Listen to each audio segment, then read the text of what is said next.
Wondering how to make sure your favorite bedtime stories podcast can keep making new episodes? The answer is elementary, my dear listener.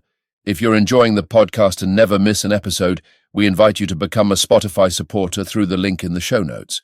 Your support helps us cover the costs of creating this podcast and ensures we can continue bringing you the best Sherlock Holmes bedtime experience, completely free. So, sleep easier by clicking the Support this podcast link in the show notes and become a Spotify supporter today. Welcome to the Sherlock Holmes Bedtime Stories podcast. Each episode is a section from a classic, comforting Sherlock Holmes story with relaxing music to help you fall asleep. If you like the Sherlock Holmes Bedtime Stories podcast, please follow us on Spotify and YouTube. These are great zero-cost ways to support the podcast.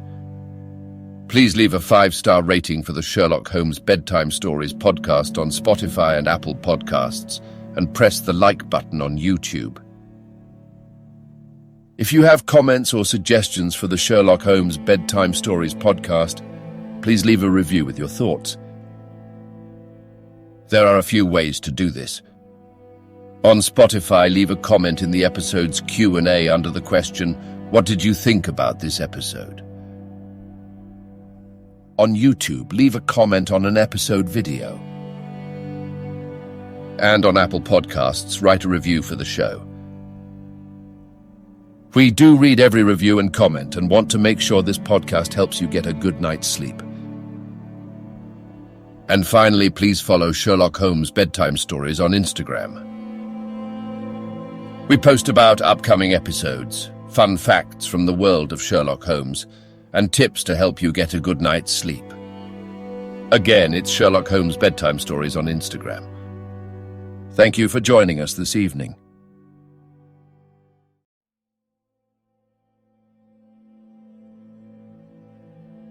Now it's time to relax. Let your body fall into a comfortable position in your bed and drift gently into a state of total relaxation with tonight's story. The Valley of Fear. Part 2, The Scourers. Chapter 4, The Valley of Fear. When McMurdo awoke next morning, he had good reason to remember his initiation into the lodge. His head ached with the effect of the drink, and his arm, where he had been branded, was hot and swollen. Having his own peculiar source of income, he was irregular in his attendance at his work, so he had a late breakfast and remained at home for the morning, writing a long letter to a friend. Afterwards, he read the Daily Herald. In a special column put in at the last moment, he read, "Outrage at the Herald office. Editor seriously injured." It was a short account of the facts with which he was himself more familiar than the writer could have been. It ended with the statement, "The matter is now in the hands of the police, but it can hardly be hoped that their exertions will be attended by any better results than in the past. Some of the men were recognized, and there is hope that a conviction may be obtained. The source of the outrage was, it need hardly be said, that infamous society which has held this community in bondage for so long a period, and against which the Herald has taken so uncompromising a stand. Mr. Stanger's many friends will rejoice to hear that, though he has been cruelly and brutally beaten, and though he has sustained severe injuries about the head, there is no immediate danger to his life." Below it stated that a guard of police armed with Winchester rifles had been requisitioned for the defense of the office. McMurdo had laid down the paper and was lighting his pipe with a hand which was shaky from the excesses of the previous evening, when there was a knock outside, and his landlady brought to him a note which had just been handed in by a lad. It was unsigned and ran thus, "I should wish to speak to you, but would rather not do so in your house. You will find me beside the flagstaff upon Miller Hill. If you will come there now, I have something which it is important for you to hear and for me to say." McMurdo read the note twice with the utmost surprise, for he could not imagine what it meant or who was the author of it. Had it been in a feminine hand, he might have imagined that it was the beginning of one of those adventures which had been familiar enough in his past life. But it was the writing of a man, and of a well-educated one too. Finally, after some hesitation, he determined to see the matter through. Miller Hill is an ill-kept public park in the very center of the town. In summer, it is a favorite resort of the people, but in winter it is desolate enough. From the top of it, one has a view not only of the whole straggling, grimy town, but of the winding valley beneath with its scattered mines and factories blackening the snow on each side of it, and of the wooded and white-capped ranges flanking it. McMurdo strolled up the winding path hedged in with evergreens until he reached the deserted restaurant which forms the center of summer gaiety. Beside it was a bare flagstaff, and underneath it a man, his hat drawn down and the collar of his overcoat turned up. When he turned his face, McMurdo saw that it was Brother Morris, he who had incurred the anger of the bodymaster the night before. The lodge sign was given and exchanged as they met. "I wanted to have a word with you, Mr. McMurdo," said the older man, speaking with a hesitation which showed that he was on delicate ground.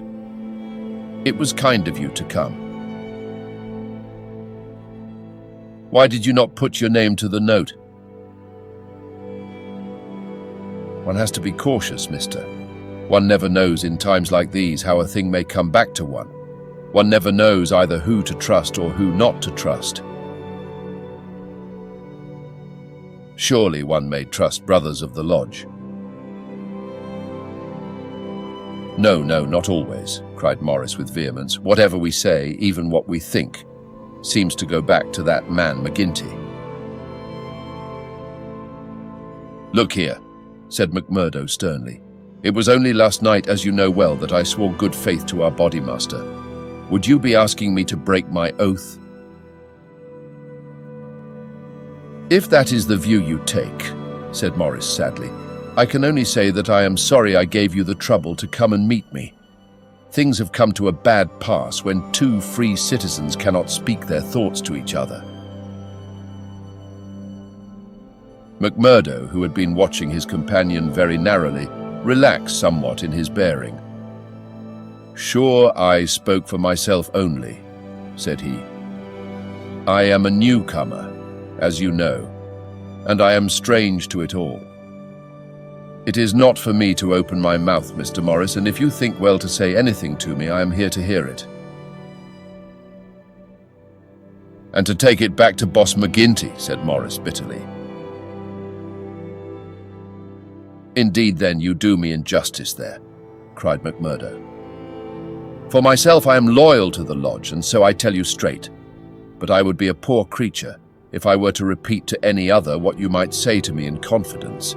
It will go no further than me, though I warn you that you may get neither help nor sympathy." "I have given up looking for either the one or the other," said Morris. "I may be putting my very life in your hands by what I say. But bad as you are, and it seemed to me last night that you were shaping to be as bad as the worst, still you are new to it and your conscience cannot yet be as hardened as theirs.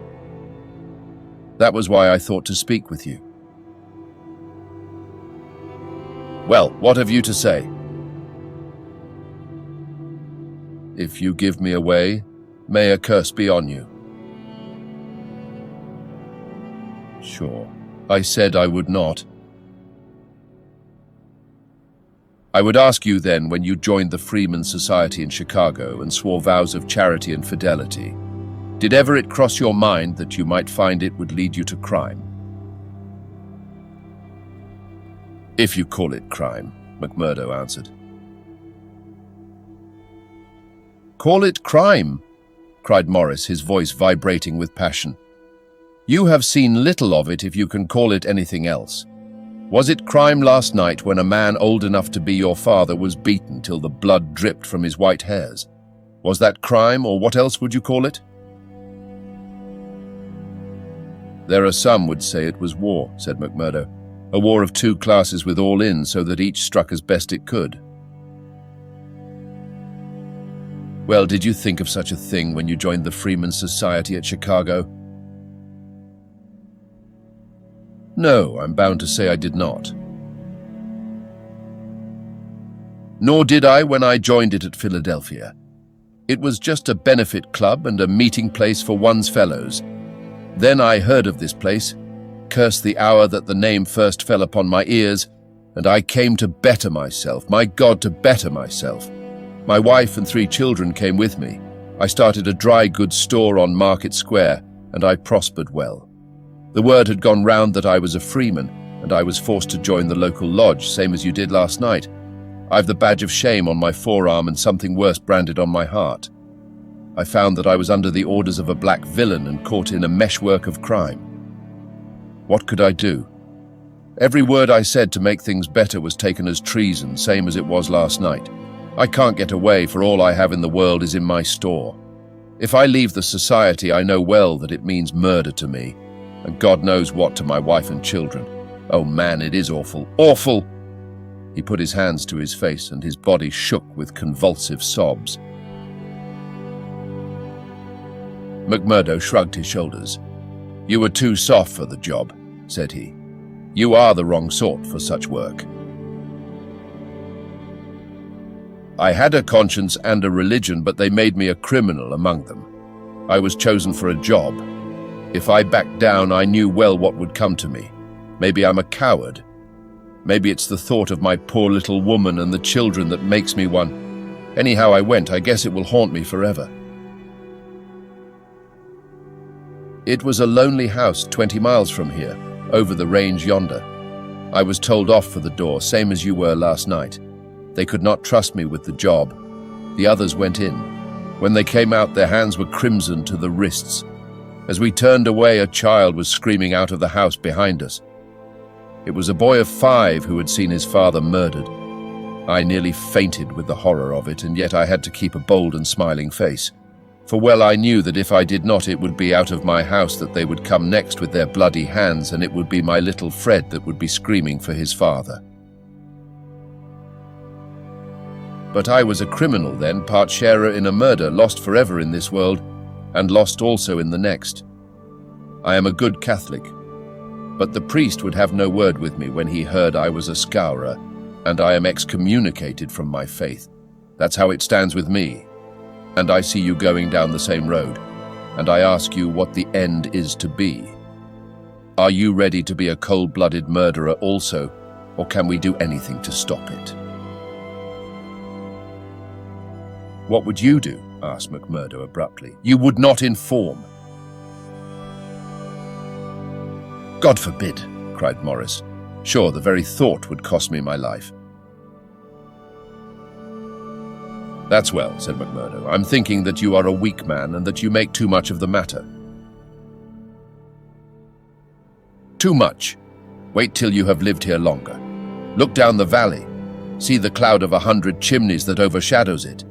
I tell you that the cloud of murder hangs thicker and lower than that over the heads of the people. It is the valley of fear, the valley of death.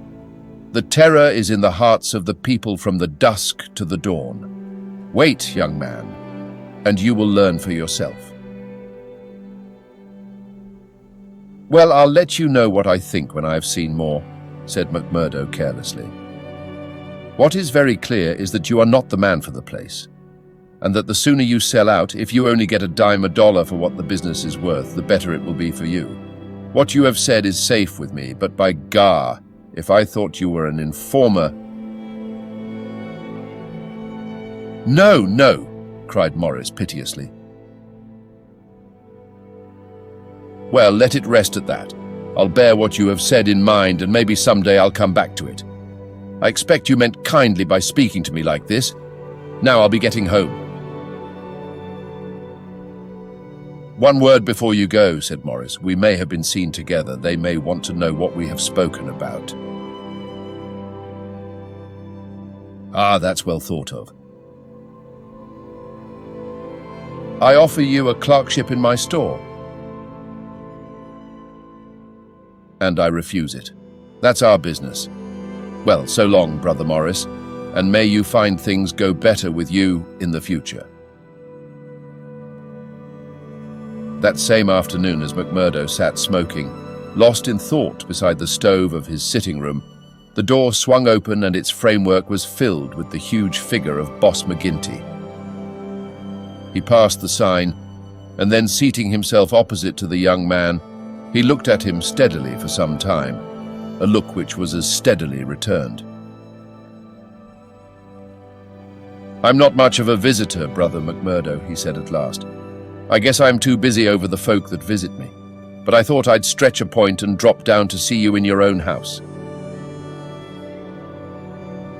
"I'm proud to see you here, Counselor," McMurdo answered heartily, bringing his whiskey bottle out of the cupboard. "It's an honor that I had not expected." "How's the arm?"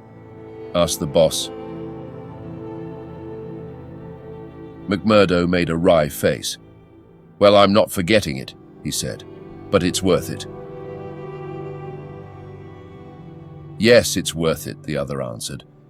"To those that are loyal and go through with it and are a help to the lodge. What were you speaking to Brother Morris about on Miller Hill this morning?" The question came so suddenly that it was well that he had his answer prepared. He burst into a hearty laugh. "Morris didn't know I could earn a living here at home. He shan't know either, for he has got too much conscience for the likes of me. But he's a good-hearted old chap. It was his idea that I was at a loose end, and that he would do me a good turn by offering me a clerkship in a dry goods store." "Oh, that was it?" "Yes, that was it." "And you refused it?" "Sure. Couldn't I earn 10 times as much in my own bedroom with 4 hours' work?" "That's so, but I wouldn't get about too much with Morris." "Why not?" "Well, I guess because I tell you not. That's enough for most folk in these parts." "It may be enough for most folk, but it ain't enough for me, Counselor," said McMurdo boldly. "If you are a judge of men, you'll know that." The swarthy giant glared at him, and his hairy paw closed for an instant round the glass as though he would hurl it at the head of his companion. Then he laughed in his loud, boisterous, insincere fashion. "You're a queer card, for sure," said he. "Well, if you want reasons, I'll give them. Did Morris say nothing to you against the lodge?" "No." "Nor against me?" "No." "Well, that's because he daren't trust you. But in his heart he is not a loyal brother. We know that well. So we watch him, and we wait for the time to admonish him. I'm thinking that the time is drawing near. There's no room for scabby sheep in our pen, but if you keep company with a disloyal man, we might think that you were disloyal too. See? There's no chance of my keeping company with him, for I dislike the man," McMurdo answered. "As to being disloyal, if it was any man but you, he would not use the word to me twice." "Well, that's enough," said McGinty, draining off his glass. "I came down to give you a word in season, and you've had it." "I'd like to know," said McMurdo, "how you ever came to learn that I had spoken with Morris at all." McGinty laughed. "It's my business to know what goes on in this township," said he. "I guess you'd best reckon on my hearing all that passes. Well, time's up, and I'll just say—" But his leave-taking was cut short in a very unexpected fashion. With a sudden crash, the door flew open, and 3 frowning, intent faces glared in at them from under the peaks of police caps. McMurdo sprang to his feet and half drew his revolver, but his arm stopped midway as he became conscious that 2 Winchester rifles were leveled at his head.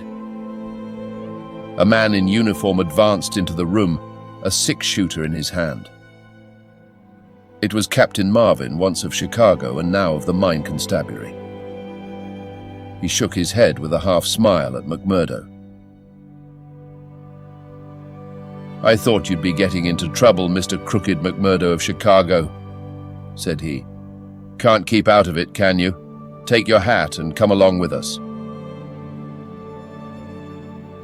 "I guess you'll pay for this, Captain Marvin," said McGinty. "Who are you, I'd like to know, to break into a house in this fashion and molest honest, law-abiding men?" "You're standing out in this deal, Councillor McGinty," said the police captain. "We are not out after you, but after this man McMurdo. It is for you to help, not to hinder us in our duty." "He is a friend of mine, and I'll answer for his conduct," said the boss.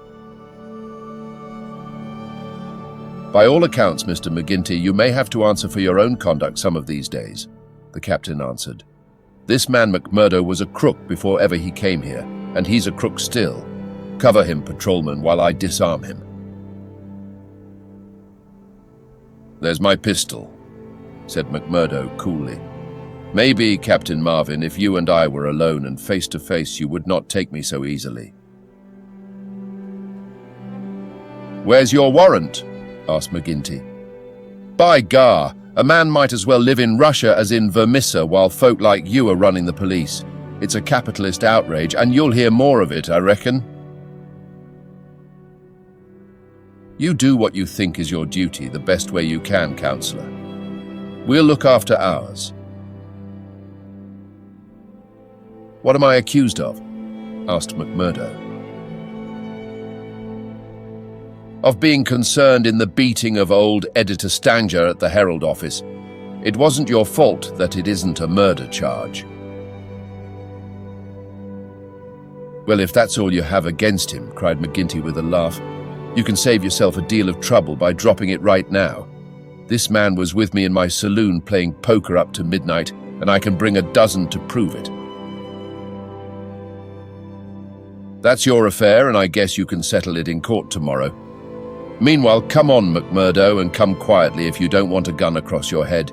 You stand wide, Mr. McGinty, for I warn you I will stand no resistance when I am on duty." So determined was the appearance of the captain that both McMurdo and his boss were forced to accept the situation. The latter managed to have a few whispered words with the prisoner before they parted. "What about—" He jerked his thumb upward to signify the coining plant. "All right," whispered McMurdo, who had devised a safe hiding place under the floor. "I'll bid you goodbye," said the boss, shaking hands. "I'll see Riley the lawyer and take the defense upon myself. Take my word for it that they won't be able to hold you." "I wouldn't bet on that. Guard the prisoner, you two, and shoot him if he tries any games. I'll search the house before I leave." He did so, but apparently found no trace of the concealed plant. When he had descended, he and his men escorted McMurdo to headquarters. Darkness had fallen, and a keen blizzard was blowing so that the streets were nearly deserted. But a few loiterers followed the group and, emboldened by invisibility, shouted imprecations at the prisoner. "Lynch the cursed scourer," they cried. "Lynch him!" They laughed and jeered as he was pushed into the police station. After a short formal examination from the inspector in charge, he was put into the common cell. Here he found Baldwin and 3 other criminals of the night before, all arrested that afternoon and waiting their trial next morning. But even within this inner fortress of the law, the long arm of the Freemen was able to extend. Late at night, there came a jailer with a straw bundle for their bedding. out of which he extracted 2 bottles of whiskey, some glasses, and a pack of cards. They spent a hilarious night, without an anxious thought as to the ordeal of the morning. Nor had they cause, as the result was to show. The magistrate could not possibly, on the evidence, have held them for a higher court. On the one hand, the compositors and pressmen were forced to admit that the light was uncertain, that they were themselves much perturbed, and that it was difficult for them to swear to the identity of the assailants, although they believed that the accused were among them. Cross-examined by the clever attorney who had been engaged by McGinty, they were even more nebulous in their evidence. The injured man had already deposed that he was so taken by surprise by the suddenness of the attack that he could state nothing beyond the fact that the first man who struck him wore a moustache. He added that he knew them to be scourers, since no one else in the community could possibly have any enmity to him, and he had long been threatened on account of his outspoken editorials. On the other hand, it was clearly shown by the united and unfaltering evidence of 6 citizens, including that high municipal official, Councillor McGinty, that the men had been at a card party at the Union House until an hour very much later than the commission of the outrage. Needless to say that they were discharged with something very near to an apology from the bench for the inconvenience to which they had been put, together with an implied censure of Captain Marvin and the police for their officious zeal. The verdict was greeted with loud applause by a court in which McMurdo saw many familiar faces. Brothers of the lodge smiled and waved. But there were others who sat with compressed lips and brooding eyes as the men filed out of the dock. One of them, a little dark-bearded, resolute fellow, put the thoughts of himself and comrades into words as the ex-prisoners passed him. "You damned murderers," he said. "We'll fix you yet."